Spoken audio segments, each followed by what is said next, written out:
the July 23rd, 2020 Town Board Workshop. Please rise for the pledge.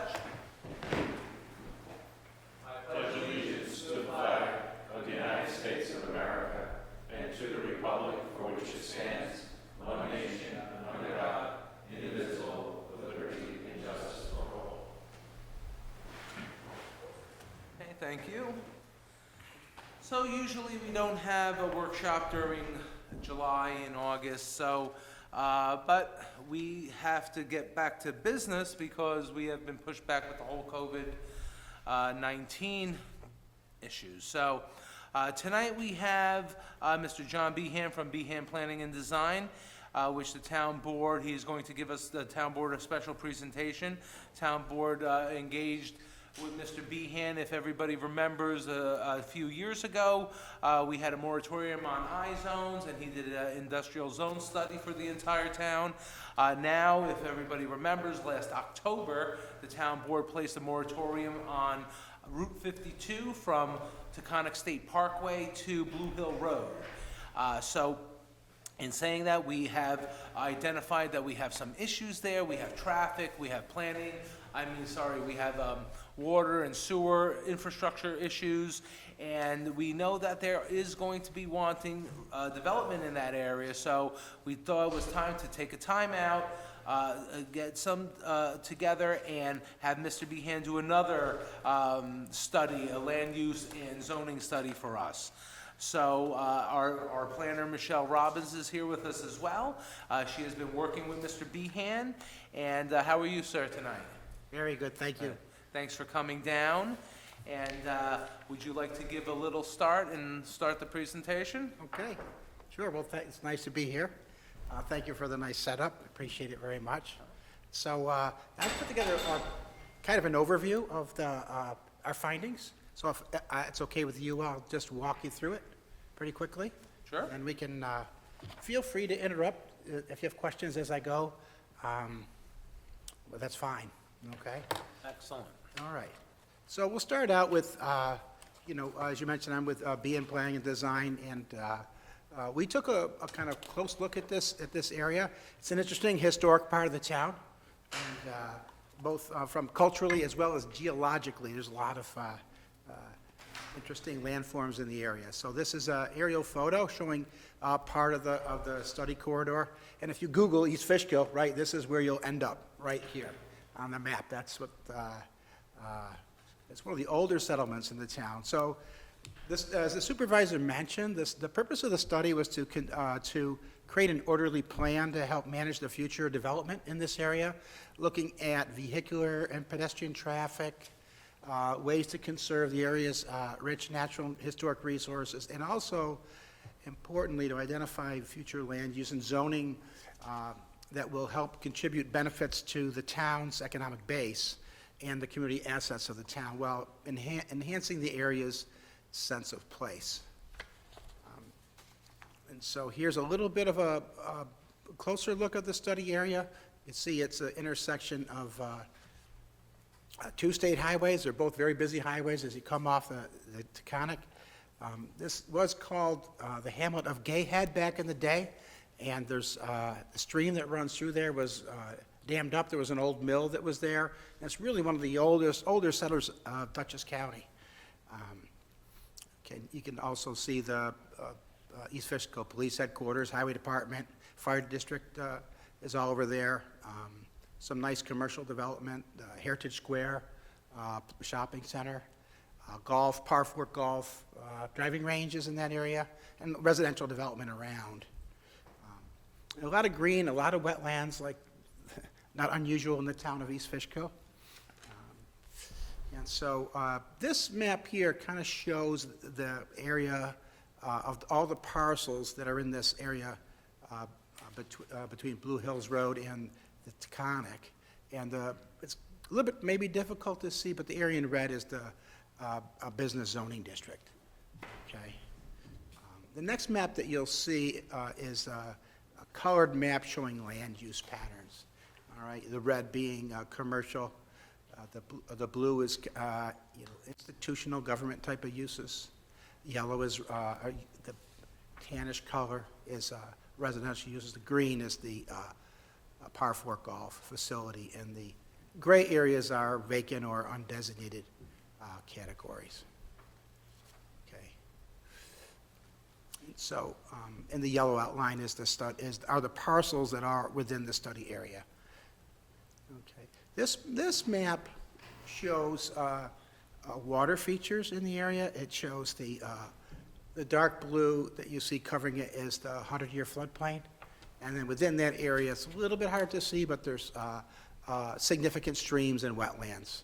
And that generally flows from the east to the west and from the south to the north. And you can see the rest of the area is kind of upland characteristics. And this really follows the, well, geologic patterns, really. When the glacier was here, right, it left these hills and these valleys behind. And here is the story as we continue. You can see how the drainage of the soils works here. With that bright green is where the larger shopping center is, and the par 4 golf. That's a well-drained soils, and they change to more poorly drained as you go into the yellow and orange and red colors there. So this is an area of, like most of the town is on septic systems. But interestingly, that area in the middle, the dark green, has very few development constraints in terms of septic. It's very well drained, probably has great aquifer underneath there in terms of water. Okay, and this is a screenshot from the New York State Department of Transportation traffic viewer, and you can see it's a conic running north-south on the right-hand side of the screen, 84 at the bottom, and there's two state highways. There's 14,000 cars a day on 52, and 10,190 cars a day average daily traffic running up to Hopewell Junction. Okay, so it's a very busy area, traffic-wise. So here's a kind of an interesting shot. This is the center of what was Gayhead. You see Gayhead Pond. I think the dam was breached a while ago, so the pond is really more of a wet meadow now, not so much a pond anymore. Here's here's an old historic image map of East Fishkill. You can see the old pond and mill area here. This old hamlet settlement called Gayhead. And here's a shot of an image of the stream today,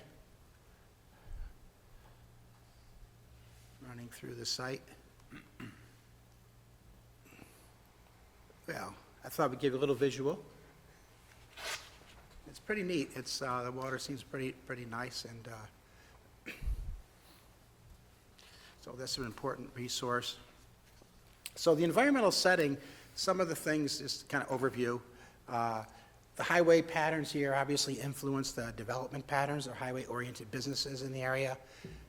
There have been salt and other contaminants that have gotten into the wells there. I think most of that has been addressed, but that's still a challenge. The soils, as we mentioned, range from well-drained to very poorly drained. And some areas are very well suited to septic systems, and others are not. The town, existing town plan, the town zoning, this area is actually called out as one of the hamlets in the town, and it's suggested that it's should be a more pedestrian-oriented, pedestrian-friendly design to area roads and development, and that these water resources and open space areas are very sensitive, and they're worth extra consideration and protection because of those background factors. So looking ahead for the future land use patterns, to maximize this area, okay, for its potential as a close-knit, vibrant hamlet center, okay? So one of the ways to do that is to allow for appropriate higher density in areas that can accommodate that type of development. We're not talking about, kind of city scale high density, but much more than large lot residential type of thing. especially in the area, in the commercial areas. Looking for opportunities to improve sidewalks and bike lanes so that folks can walk around there and get to there. Protecting land around important water resources and natural features in the corridor, and perhaps incentivizing a green belt and a trail system that could connect these together. Overall, the idea would be to reinforce the unique neighborhood character. And these features, especially the pedestrian, walking, biking features, those are something that I think you'll all agree, once they're there, they will be well used. You know? And right now, it's difficult because they're not there, right? So, and so part of the recommendations is, building this kind of a green belt trail, and it can be as kind of unsophisticated and basic as this, stone dust or wood chip paths and, wooden bridges over the, creeks to, something more formal. Interestingly, the state highways are a big opportunity, a place to do some bicycle and pedestrian facilities. There's really zero accommodation right now on the state highways. And the state has adopted a complete streets policy, which basically means that they're looking to make the highways more multi-purpose, okay? And especially as they look at projects and as look for communities who are looking to do the same type of thing. So we're suggesting the town continue and maybe have some focused discussion with the Department of Transportation on those aspects of it. Also looking at potential signal or safety improvements at the intersections in particular. Looking at safe pedestrian crossings. Consider possibly future signalization. If it's justified at the shopping plaza entrance, it's probably not justified right now from a traffic flow point of view, in terms of the warrants that are required, but it could be in the future. And then looking ahead to connect the hamlet to Emma Dean Town Park and ultimately to Hopewell Junction along New York State Route 376 with a shared use path. And I think with all the activities along there, that would be very popular. Some places will be difficult to put something like that in. Some places it's well suited in terms of the terrain and design, et cetera. So one of the questions is how to treat wastewater in this area. If you get any more intensive development, building a sewer plant or running a sewer line right is a major endeavor. It's probably $1 million plus initiative.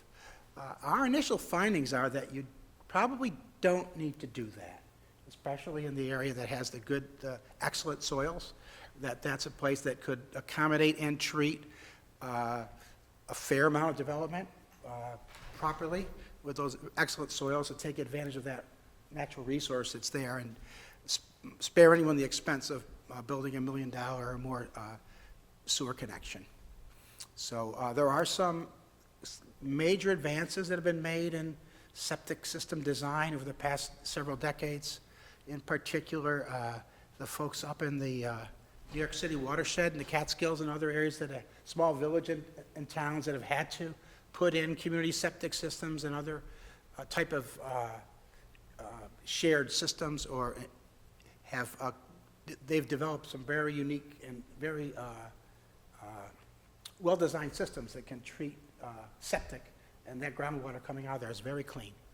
And so and you've got a great spot for it right there around that, the central part of the hamlet. All those soils are very deep and very well drained. And this is an image of in one of those community-based septic systems. I can't remember where I got this photo, but that shows you basically the septic area is that green paddock, all that green lawn area.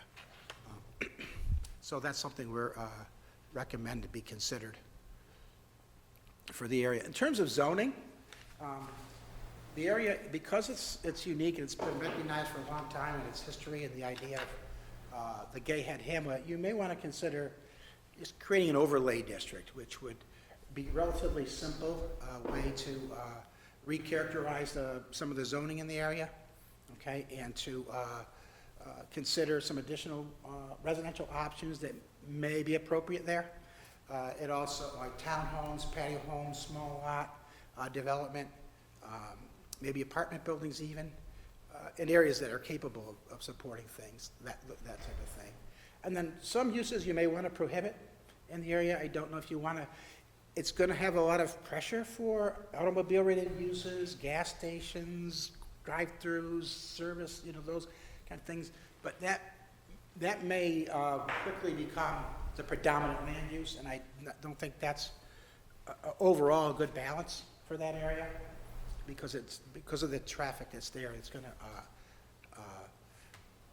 There's 2 gas stations now in that corridor, from Taconic to Blue Hill Road now, so. right. Well, it could be a similar type of uses, so right? I don't know if we're in need of any more of them. Right. So that, you could use the overlay district to, as a way to address that. And then. Oh, that's interesting. Right, so that you could, especially I think given the history of the area and it's been discussed for a long time, this area, this hamlet of Gayhead, if you would. So, and then, there might be some other, there are some other non-residential uses you may want to, recommend, enhance the attractiveness of that in the area, so, that, and I think having wastewater treatment, a good septic system, maybe some type of community system would help. For example, restaurants and other, cafes, more people places. Some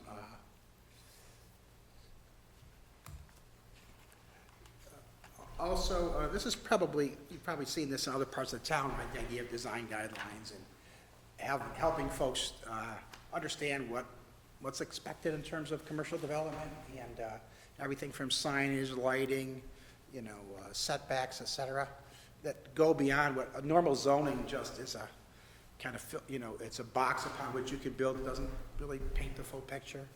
That could be part of the overlay. And then the other part is consider incentive zoning, and that is, it's a tool that's, it's enabled, I'm sure Mr. Wood can, explain more, but it's through state law. It's enabled through state law to offer incentives that would provide benefits that the community wants in exchange for some more flexible zoning. So maybe some density for some monetary contributions to transportation improvements. It could be, really it's outlined in you write code specifically for that, to enable that. We've used it. So we help them develop, and they help us fix our traffic, or? Exactly. Right. We've used it, I've used it to preserve open space. I've used it to, create, traffic improvements, pedestrian safety, trails, those kinds of things. You can use, so right. Gotcha. Yeah, so it's leveraging the private sector in an organized way to do that. In terms of the next steps from this report, the report was drafted like the other ones so that you could, if you want to implement your zoning decisions, you could adopt the report as an amendment to your comprehensive plan. Okay, and so you're enabling these kind of changes as an amendment to your plan. Like we did with the first study. Okay, yeah, right, exactly. There may be other parts of the first study you have not gotten to yet. You could also, combine that if you would, if it makes more sense to. Well, this all helps because we are in need of a comprehensive plan, and it is very costly and a big endeavor, so. Right. We like to do these amendments that help us along. Right. Until we finally have to come to the realization that we need to do that. Right. So I have a question at this point. While you're discussing incentivizing to zone it properly, would you be kind of a little bit more specific? Give us a little details since you looked at the area over there, how would you, because we do not have the infrastructure right now over there. There is no water and sewer. Right. And I know that you spoke about that, but rather than centralizing a sewer treatment system, you actually saying to create a system while the development is going on in the area. Is that my understanding? Right, so this could be done by a property owner, could set up, a private, like a district or transportation corporation to address the wastewater treatment in the area, or the town could do it, okay? And are encouraged. How you do it, I think, is probably topic for another discussion, but what it would be what I would envision is either for a single development or even for multiple properties to tie into a community-based septic system, which instead of having a treatment plant that discharges water, surface water to a stream, it would discharge it to a field, leaching field. And that field would be owned by whoever is operating the system. And so basically that's how it works. But you have here that great spot for it, that soil is right, the whole area from where the fire department is, that whole ridge, all the way back and on the other side of the road, the entire swath of land is the perfect spot for it. How much land would you need for something like that? Roundabout, A few acres, few acres, okay. right, a few acres. But maybe just as an example to answer your question, Manny, too, is, as you know, we have a water situation in that area where there's a lot of salt contamination. So for years, the town struggled with trying to find a way to bring public water supply out there from another area. So I think what John's referencing is, in your zoning, you could indicate that a developer of property could get more units if they were willing to pay the cost of bringing public water beyond their project to cure a situation that already exists, like down more towards the Taconic. I know we looked at years ago, and that was like a $800,000 project that no one really could afford. There weren't enough people interested in doing it. But in this case, if one of those property owners came to the town board and said, we'll put in that line and take care of those folks, would you give us X number of extra units in a development? That's an incentive to them to do something for us. Well, not only down by Taconic, Tom, but down by the intersection of 376, the Board of Health has been cracking down on businesses, and it's going to be not cost-effective for them. They're pushing these business owners to spend $20,000, $30,000 for these water treatment machines in their businesses, which a small business can't afford that. So we need to And you hitch also our have the wagon. age-old discussion, has been a turning lane on 52 onto 376. That good would, issue, too. at rush hour, the backup holds up people who want to go right, because there's no room, and it's been discussed for years, but there hasn't been any development coming along that would be able to pay the cost of putting in that lane. So there are a lot of things that maybe by allowing a little development, you cure bigger problems that you already have. On that note, too, I might add, because the area is self-contained, it's not like the development is going to be able to Right. get out of control. It's going to, Yeah. it's very focused. The area would be very focused, and so you would know that's your part about the zoning, is you could look ahead and see, well, this is how much we could absorb, and in the scheme of traffic, the new development, you've got a lot of traffic already, so Yep. that new development will be an increment only of new traffic, because it's already there, right? So Right. it's And it's desirable area. It's right by Taconic State Parkway, 84. It's, oh yeah. very desirable to develop. How much is actually developable? How many acres? Because there's a lot of wetlands in there. There is. It's, depends. 20 acres, yeah. 30 acres, 40 acres? Yeah, I would say in the neighborhood of 50 to 100 acres, you know. I'd have to look again a little more closely, but part of it's interesting is a lot of it is very much kind of underdeveloped, like the fire department has a lot of property. Yeah. That they're not, that may be non-essential, if you would.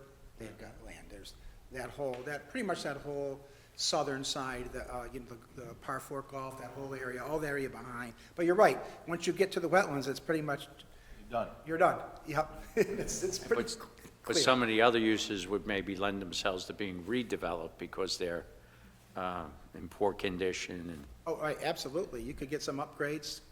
Yeah. Yeah, absolutely. Yeah. No, it would be interesting to see what the capacity is, you know, if, you know, for water supply and, you know, and wastewater, the infrastructure improvements that you could, you know, incentivize there. Yeah. Key, right? Water, sewer. Right, that's the key. That is. Any other questions for Mr. Behan? No, Michelle, anything you'd like to add? I'm just curious about the density of residential that could be accommodated on a community-based system. I mean, are you talking, are they mainly uses that are one story, or can you do multiple stories on a community-based system? Oh, yeah, it's, I think the building footprint would be more of a land use zoning, you know, a character decision for the town. And then, really, it's just a calculation of, you know, the gallons required for treatment and the standard flow calculations, you know, the engineering calcs of the area need, the reserve area, et cetera. So you could have a fair, you know, let's say you could put like senior housing, apartments in and, you know, treat the wastewater that way. In fact, the less spread out the development is, the more open space, green space you have, which is real important to the treatment. So, and it wouldn't consume as much as you would think of that property because of the space that's there. So it'd be interesting, I'm interested to see how much additional users you could get that could potentially take advantage if there's a system. Because I'm thinking a lot of those septic systems are probably not performing well right now, and they're probably problematic. They might be looking at a capital headache in the future. Sure. Because they aren't in the great soils, and they're old, and they're, you know, so, They will let's want take advantage of the resources Absolutely, yeah. you have, right? Yeah, so, and the comprehensive plan, can I speak a little bit about that? I do like, you know, would encourage the board to think about, I know you have, because this time of COVID is a time of change, and it's a time to, you know, I think that looking ahead is maybe an opportunity in time of crisis to look ahead for the long term of the town while there's kind of a pause to, you know, to chart the course. You've got, you know, I think the efficiency of doing it, packaging all this work that's been done would be maybe worthwhile. As I'd mentioned to Michelle, there are some ways to put together a whole package of the plan, codes, et cetera, through a generic environmental impact statement as one, you know, big look, if you would, in the future. And I think one of the advantages for the town is when you look at the whole town, put all these together, the whole town, I think we talked about this a little bit more, the solutions that you might find possible will be maybe bigger and more efficient as you look at the whole town for how to take advantage of the resources, how to use incentive zoning, other tools, you know, how to finance infrastructure improvements in a way that is, you know, very cost-effective to taxpayers, you know, and so that and how to leverage the private sector in the development process to the maximum, you know, so that when you have development, that you capture, you know, the needs of the whole town, you know, and that's a great way to do it. It's a great way to do it. Right. So, I have another question. So the project that you, the way you presented to us tonight, it seems to me that even though the town board puts a plan together to kind of put the zoning that is appropriate for the area, the way you presented it, it seems to me that this is not something that could happen all at once, that you have different parcels. Right. And so, what is your vision of what you presented tonight? Is it 5 years, 10 years, 15 years, 20 years, from your experience? Because there are some owners over there that they're ready to do something tomorrow, but we will not be able to accomplish what you presented unless we have a whole block of people saying, yes, that's the way we want to proceed. So what is your vision in time-wise, according to the way you presented this tonight? Well, it's just, to add to the councilman what he's saying, if the town board acted and we made the zoning changes, allowing these different prospective developers to come forward, and like he said, what would be the time frame? So, without being facetious. From your experience, Right, I no, mean, I'm think- sure I that you think have some of the- experienced this So before. when you mentioned 5, 10, 15, 20, I think those numbers are very appropriate when you're looking at state transportation changes, right? The DOT and Right. intersections, but that timeline can be shortened and brought forward by the town's leadership, right? You did this, you've got the study now, you've got some direction. The zoning, right, that's something. Yeah, we're gonna add, that's our next step, which we're And gonna that do. is, you're not talking 5 years for that, right? No, we're, hopefully by the end of the year, we would have I mean, public we could hearings. put that in place in no time. Yeah. My Or maybe- question, yeah, there my dilemma will come into play is, what would the response be? Because the way you presented this project, Yeah. unless it's developed the way you're saying, we Mm-hmm. cannot deliver all the infrastructures Yeah. and implement all the infrastructure changes for those developments to take place. Mm-hmm. You know what I'm saying? Right, right. So, if you only have few individuals, that you're not gonna have the amount of money, because you're probably gonna need millions. Well, But- I think he's saying that, if we get, a McDonald's wanting to come, and then we're gonna say, okay, you could come, but you gotta put a turning lane by the police station, they're not gonna come. But if they said they wanted to put 100 townhouses, now that's a different story. Is that Right. correct? Yeah, right. So we have to change the zoning, build it and they will come, change it and they will come, basically is what you're saying.